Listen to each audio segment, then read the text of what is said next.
The Ailoth was a British-made destroyer. It was built in 1942 and launched in 1944, and took part in battles during World War II when it escorted supply convoys in the Arctic. In 1955 the British government agreed to sell Israel, secretly, 2 destroyers of the same class. One was the Ailoth, the other, Haifa. The price of each was £35,000. The destroyers were overhauled and adapted for Israeli use in British shipyards and were placed in operational service in the Israel Navy. Shortly after the Ailoth reached Haifa port, the destroyer saw action in the Sinai campaign, in the battle to capture the Egyptian destroyer Ibrahim al-Awwal, whose name was afterward changed to Haifa. In 1967 and during the Six-Day War, the Israel Navy was meager in the extreme. It failed in every mission assigned to it. Fighters of the naval commandos and other naval forces sent to attack 3 ports in Syria failed to execute their missions. Another naval command force succeeded in infiltrating the harbor of Port Said but was unable to locate its designated targets. Yet another raid by the naval commando unit, this time in the harbor of Alexandria, ended in abject failure, with 6 of the commandos taken prisoner. The Navy's only achievement in the war was when a force of 3 torpedo boats under the command of Avraham Botzer, the Navy's deputy commander, sailed from Eilat via the Straits of Tiran and seized control of Sharm el-Sheikh, in southern Sinai, without a battle. After the conquest of Sinai in the war, with hundreds of kilometers of additional shoreline under Israeli control, the Navy's missions were expanded. However, it had few vessels at its disposal: 3 submarines, 3 destroyers, and 3 torpedo boats.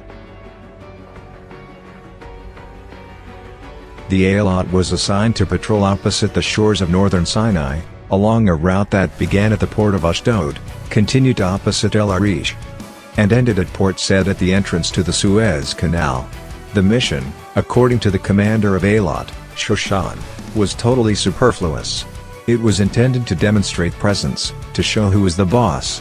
The mission's prime goal, among other goals, was to block penetrations by Egyptian vessels into the area controlled by Israel and to prevent infiltrations by Egyptian intelligence personnel. The Navy was eager to enhance its image, share in the glory of victory and be part of the euphoria that seized the country after the Six-Day War.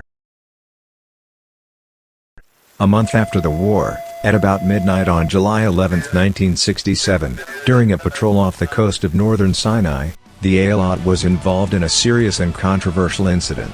The Israeli force identified an Egyptian naval force that was cruising in international waters and sank 2 Egyptian torpedo boats. There were no survivors. With this act, Israel violated the ceasefire.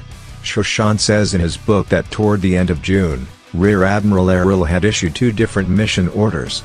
The written order stated innocently that the Ailoth and 2 torpedo boats were to patrol along the boundary of the sovereign waters near Port Said.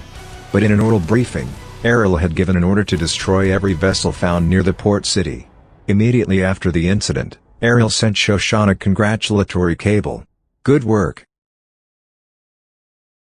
Egyptian take revenge."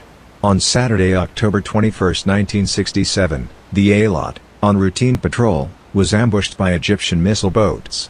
The day before the destroyer left port, Shushan was told by the deputy commander of the Navy, Avraham Botzer, that according to intelligence reports the Egyptians had discovered the patrols and knew about the presence of the Israeli destroyer under their noses at the edge of their territorial waters. At 7 p.m., Shushan wrote in his book, visibility was still excellent. The houses of Port Said could be clearly seen on the horizon. We stood there, gazing at the sea, wanting to absorb the beauty and calm of the scene, when suddenly there was a report of a rocket from the direction of Port Said. The observer on the deck of the Ailoth apparently did not understand what he was looking at. It was not a rocket, it was a Styx missile, the first of 4 that slammed into the destroyer. The Ailoth's gunners managed to fire at it, but it was too late. Of the 200 crew members and cadets aboard, 47 were killed and 100 wounded, including Shushan. Some of the victims died because the rescue operation mounted by the Navy and the Air Force was so slow. On the day the destroyer was sunk, the military intelligence succeeded in acquiring 2 pieces of information that in retrospect indicated clearly that the Egyptians intended to carry out a maritime operation against Israel. One report disclosed that a state of alert had been declared in the artillery units on the Egyptian coast near Port Said, while the other indicated that an Egyptian helicopter had discovered the Ailoth. However, the two most important items arrived between 2 and 3 hours before the missiles were launched. One was an order stating that firing from the harbor of Port Said was prohibited, but that authorization existed for firing outside the port. The second item was a directive declaring a high alert in all the Egyptian naval forces in the Port Said sector. But these couldn't help the Israeli glorious warship Eilat from getting sunken. The Egyptians' revenge was totally successful. Thank you for watching. And don't forget to subscribe to our channel.